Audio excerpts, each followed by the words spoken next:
September 14th, 1943. 17:42 hours. Outside Altavilla Silentina, southern Italy. The farmhouse smells of cordate and crushed olives. Dust hangs in the fading evening light, turning the room a dull amber. Outside, the last echoes of artillery roll across the hills and fade into silence. The quiet that follows feels unnatural, as if the land itself is waiting. Inside, a German officer sits at a small wooden table, meant for family meals. The table rocks slightly on uneven stone. He ignores it. His posture is exact, back straight, shoulders square. His tunic is open at the collar, one sleeve dark with dried blood from a wound taken during the retreat. His cap is gone. His pistol was taken hours earlier. There is no blindfold, no rope, no restraints. Two American soldiers stand against the far wall, rifles lowered but ready. One watches the officer's hands. The other studies his face, searching for fear or anger. They find none. The officer looks calm, almost comfortable. He has been here long enough for the shock of capture to fade, long enough for the chaos of battle to harden into discipline. He knows how this moment is supposed to work. Interrogation is a contest. The captor applies pressure. The prisoner resists. The door opens. The room tightens instantly. The American general steps inside without ceremony. He does not announce himself. He does not raise his voice. His presence alone straightens the soldiers against the wall. He pauses just inside the doorway and surveys the room in a single glance. The men, the table, the officer. Their eyes meet. The officer smiles. Not mocking, not defiant, just calm. Then in clear, steady English he speaks. Then shoot me. The words fall softly, without hesitation. The soldiers tense. One shifts his grip on his rifle. This is the moment they expect, shouting or worse, a threat, a blow, something final. The officer expects it too.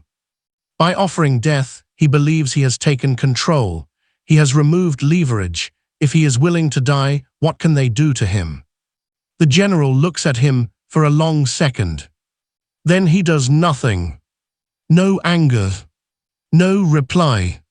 He pulls a chair from the wall and sits. The scrape of wood against stone is loud in the silence. He rests his hands on his knees and studies the officer as if examining terrain on a map. The officer's smile tightens just slightly.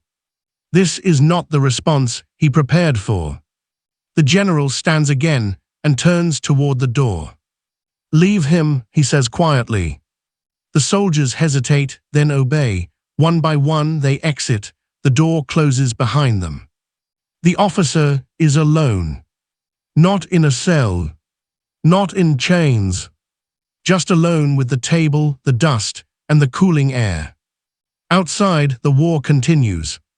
That morning, the German counterattack had failed. It was meant to strike advancing Allied units pushing north from Salerno. The terrain favored defense, ridges, narrow roads, olive groves that concealed movement. The plan had been sound. The execution was not. Allied artillery responded faster than expected. Air support arrived early. Communications faltered. Units withdrew in fragments instead of formations. By midday, the hills were scattered with abandoned equipment and small groups of men moving without orders. That is where the officer was found.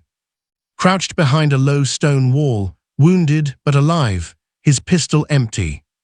When American soldiers approached, he stood slowly and raised his hands. I am an officer, he said. I will give you my name and rank. And nothing else. He believed that was enough. Back in the farmhouse, the light outside the windows fades from gold to gray. The officer listens. He expects footsteps to return quickly, a response to his challenge, death, or at least confrontation. None comes. Minutes pass. The silence grows heavier, pressing inward. He shifts slightly in the chair. The table creaks, the sound unnaturally loud. This is wrong. Captured officers are threatened, pressured, broken down. German training prepares for it relentlessly. But this is absence. The officer glances at the door. Still closed. His smile fades completely. He straightens his collar and repeats the drill silently. Name, rank, serial number. The words feel thin. Outside, a single artillery round fires again, farther away this time. The sound fades quickly. The officer realizes something unsettling. The general did not look offended. He looked uninterested. That is worse. Because anger can be resisted, violence can be endured. Indifference cannot. The room grows colder. Pain flares briefly in his injured leg. He exhales slowly, forcing calm back into his posture. They will come back, he tells himself. They have to. But as evening deepens and the farmhouse grows quiet, another thought settles in, quiet, persistent, impossible to ignore. What if they do? What if the challenge he believed would end the conversation has only removed him from it? Outside, engines start, orders are given, guns adjust their aim. The war does not pause. And inside the farmhouse, the officer waits, no longer certain whether his defiance has seized control or surrendered it. The room grows colder as evening settles in. The farmhouse walls, thick stone laid long before the war, release the day's heat slowly. The air changes in stages, first cool, then damp, then sharp. The officer feels it most in his wounded leg. He shifts his weight carefully, unwilling to let the table rock again. Nothing happens. No footsteps return. No voices rise in the corridor. At first he welcomes the quiet. Waiting is familiar. Waiting is discipline. German officer training prepares men for delay, for discomfort, for long hours with nothing but their own thoughts. This feels different. This waiting has no purpose. He listens harder, straining for signs of movement. The farmhouse is small. Sound should travel easily. A door opening, boots on stone, a cough. Nothing. Minutes stretch. He straightens his collar, restoring formality. The gesture is automatic, drilled into him over years of command. Appear composed, appear in control. He repeats the rules silently. Name, rank, serial number. The words sound solid at first, then hollow. Outside, an engine starts somewhere down the road. Orders are spoken briefly, efficiently. Men move with intent. The officer hears it all and feels, for the first time, separate from it. He is not part of the movement. The door finally opens. His pulse jumps. But no one enters. A canteen is placed on the floor just inside the doorway.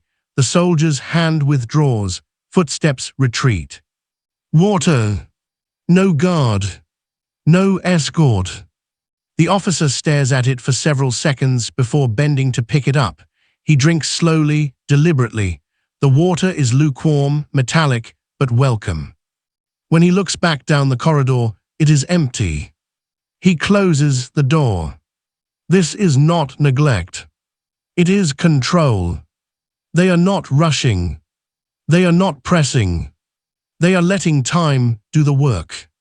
The officer sits again, posture less rigid now, fingers interlaced tightly. He studies the tabletop, noticing scratches and stains he had ignored earlier, civilian marks, years old. The contrast unsettles him. War is supposed to be loud, violent, immediate. This is quiet, measured, calculated. The silence presses inward, magnifying every thought he tries to suppress. What if they already know? The question arrives uninvited and refuses to leave. He shakes his head slightly, dismissing it. Intelligence always appears stronger than it is. Maps lie, reports exaggerate, prisoners bluff. But the general had not reacted like a man insulted. He had reacted like a man uninterested. That memory sharpens. The officer shifts again. Pain flares briefly in his leg, then fades. The wound has not been treated. They know that. They are choosing not to act yet. Another decision, another delay. Time passes.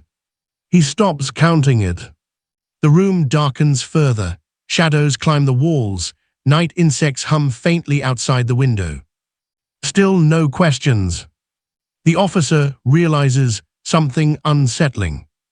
By offering death, he believed he had forced an outcome. Instead, he has been removed from the equation. He is not resisting interrogation. There is no interrogation. The war is simply continuing without him.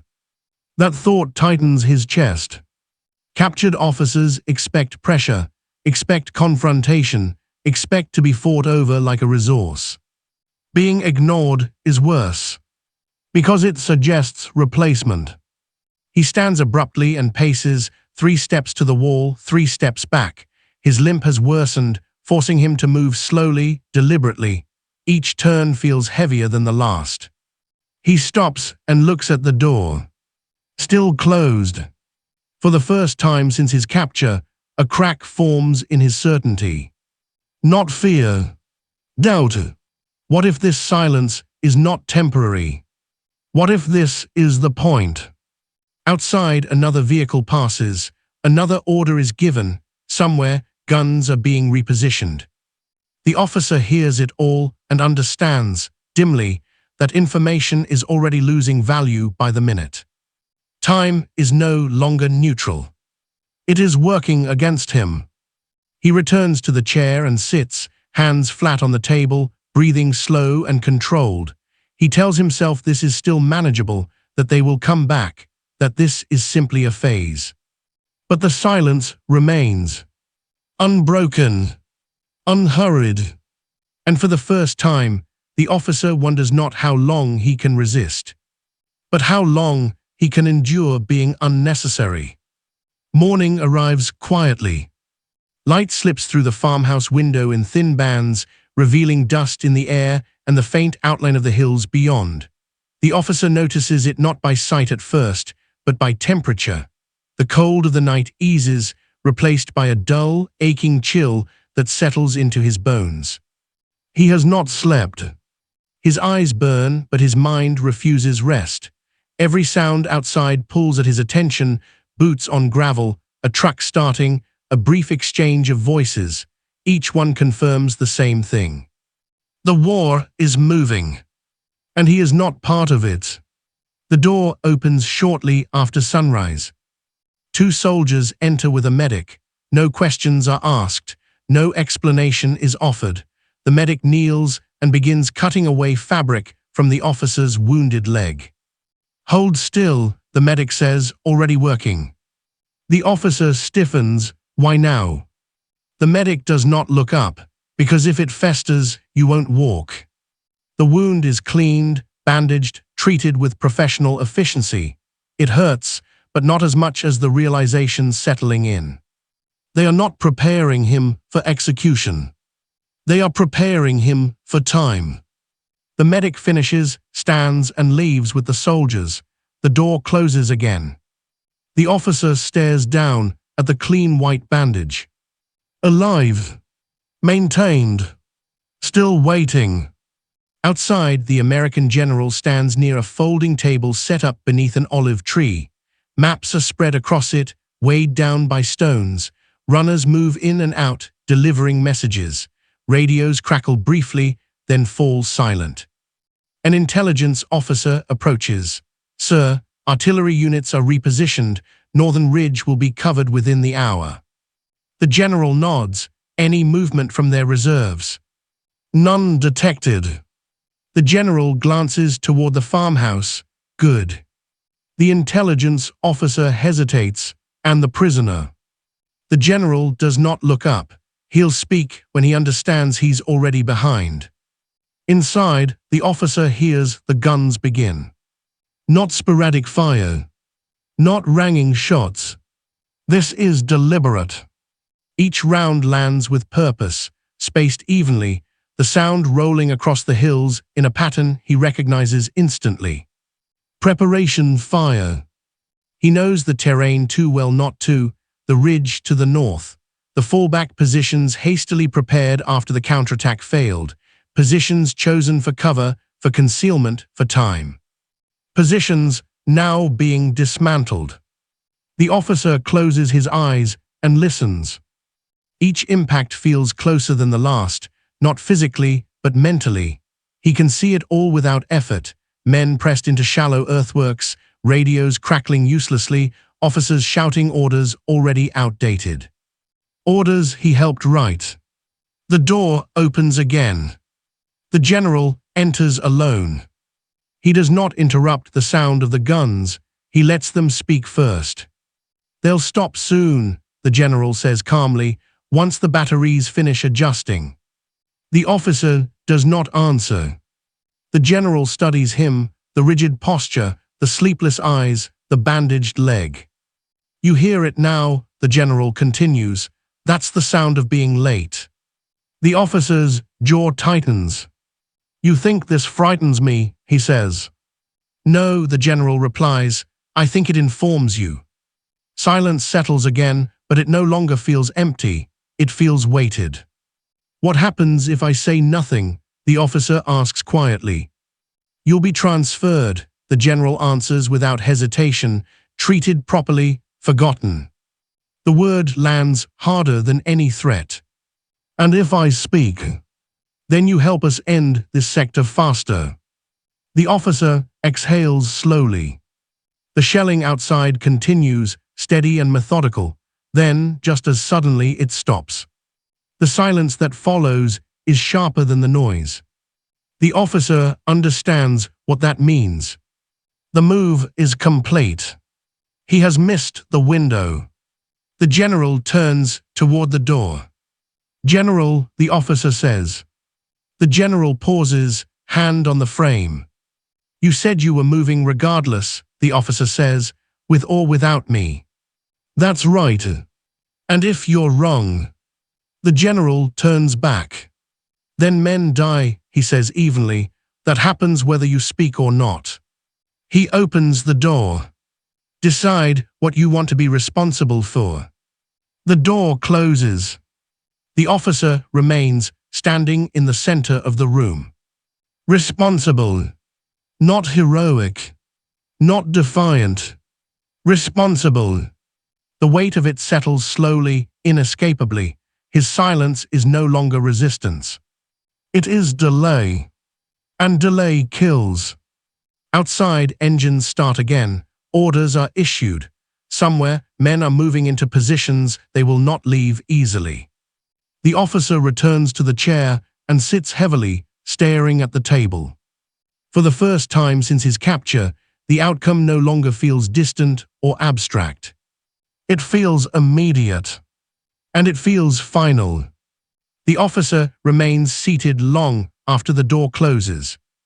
The chair creaks faintly beneath his weight, a small, ordinary sound that feels out of place after the thunder of artillery. His hands rest on the table, palms flat, fingers spread as if grounding himself. He stares at the wood grain, following the lines without seeing them. The guns have stopped. That is what unsettles him most. If the shelling had continued, he could have told himself there was still time, still a margin, still a chance that his silence mattered. But the quiet means decisions have already been made and carried out. He swallows, throat dry despite the water he drank earlier. His mind replays the general's last words, not angrily, but with the slow persistence of something unavoidable. Decide what you want to be responsible for. For years, responsibility had been simple. Orders flowed downward. Consequences flowed upward. His duty was to obey, to endure, to maintain discipline even when the situation collapsed around him. This is different. Here, responsibility is personal. He stands and moves toward the window, leaning his weight carefully to protect his injured leg. Outside, The morning has fully arrived. The mist has burned away. The hills are sharply defined now, beautiful in their stillness. Too still. He knows those ridges. He knows the narrow paths that cut between them, the folds in the ground that hide men and guns. He helped plan their use. He knows how exposed they become once artillery finds its range. He closes his eyes. For the first time since capture, he thinks not about death, but about aftermath. About what happens after the guns stop. About bodies recovered later. About letters written. About questions asked by men who will never receive answers. His silence no longer feels noble. It feels negligent. The door opens quietly. The general enters without urgency, as if he has all the time in the world. He does not sit. He does not approach the table. He remains standing near the wall, allowing space to stretch between them. The officer turns slowly. "You've already moved," the officer says. "Yes," the general replies. The officer nods once. "Then why are you still here?" The general considers the question, because choices made late still matter. The officer studies him carefully now, searching for triumph, for satisfaction. There is none. Only patience. "I offered you death," the officer says. "You refused it." The general nods. "It wasn't useful." The officer exhales a short, humorless sound. "And this is." The general meets his gaze. "This is." The room falls silent again. But this silence is different. It waits. The officer returns to the table and sits. His shoulders slump slightly, not from defeat, but from fatigue. The constant tension of the past hours has taken its toll. He feels older than he did yesterday. He feels slower. "When you left the map," he says quietly, "you wanted me to see how much you already knew." "Yes, and how much I didn't." The general does not deny it. The officer nods to himself. "Then you were never trying to break me." "No," the general says. "I was trying to remove the illusion that you were in control." The officer closes his eyes briefly. When he opens them again, the decision has already been made. "There is a secondary supply route," he says. "It runs through a dry ravine south of the ridge, narrow, easy to miss." The general remains still. "They use it at night," the officer continues. "Mostly fuel and ammunition. If it's cut, movement slows within hours." He pauses. Nothing happens. No reaction. No interruption. The silence draws more from him. "There's also a reserve battalion," he adds. "Camouflaged positions. Orders were to move only if your advance stalled." The officer's voice grows steadier as the words come, not rushed, not panicked. "Resigned. Locations. Timetables. Signals." Each detail lands in the space between them, irreversible. When he finally stops speaking, the room feels emptier than before. The general nods once. "That will be enough," he says. The officer leans back in the chair, suddenly exhausted. The choice has been made. The weight of it settles slowly, not as guilt, but as permanence. "You won't shoot me," the officer says. "No," the general replies. "That would have ended it too cleanly." He turns toward the door. As it opens, the officer speaks again, softly this time. "You never needed to threaten me." The general pauses. "No," he agrees, "you did that yourself." The door closes. The officer remains seated, staring at the place where the general stood moments earlier. The silence returns one last time. But now it no longer demands anything. The decision has already been made. The officer is moved in the early afternoon. There is no ceremony to it, no harsh commands. 2 soldiers escort him out of the farmhouse, careful with his injured leg, professional in their movements. A truck waits on the road, engine idling, its canvas sides stained with dust and oil. As he steps into the sunlight, The officer blinks against the brightness. The valley looks calm now, too calm. Thin columns of smoke rise along the ridgeline in the distance, exactly where he told them they would. He does not ask what happened there. He already knows enough. The truck pulls away, carrying him farther from the farmhouse, farther from the moment that changed everything. The building shrinks behind them, just another stone structure among many. No marker, no sign of what unfolded inside its walls. That feels appropriate. The American general does not watch the truck leave. He stands beneath an olive tree with a map spread across a folding table. Runners arrive and depart. Radios crackle briefly, then fall silent again. Orders are issued in short, precise sentences. The information the officer provided is already in motion. Artillery shifts slightly, small adjustments with large effects. Patrol routes change. A supply column moving through a dry ravine is intercepted before dusk. German units attempting to reposition find their paths blocked, their timing disrupted. None of it happens dramatically. There is no single moment of collapse. Just pressure accumulating, unavoidable. By evening, resistance along the sector has softened, not broken, yet but bent. German movements slow. Withdrawals come earlier than planned. The initiative slips quietly out of their hands. Men on the ground will later describe it as a turning point. They will not agree on why. The officer spends the rest of the war in captivity. He is transferred twice, questioned again, though never with the same patience or restraint. He answers carefully now, not eagerly, not defiantly. Measured. Those who meet him later describe him as cooperative, subdued, distant, not broken, but altered.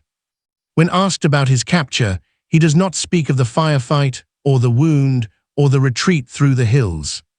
He speaks of the waiting, of sitting in a room where nothing happened, of realizing the war did not pause for him, that it did not need his permission to continue. The general never writes about the interrogation. It does not appear in after-action reports.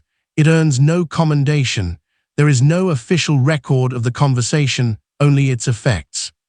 To him, it was not cruelty. It was efficiency. He understood something war often obscures, that power is not always exercised through force.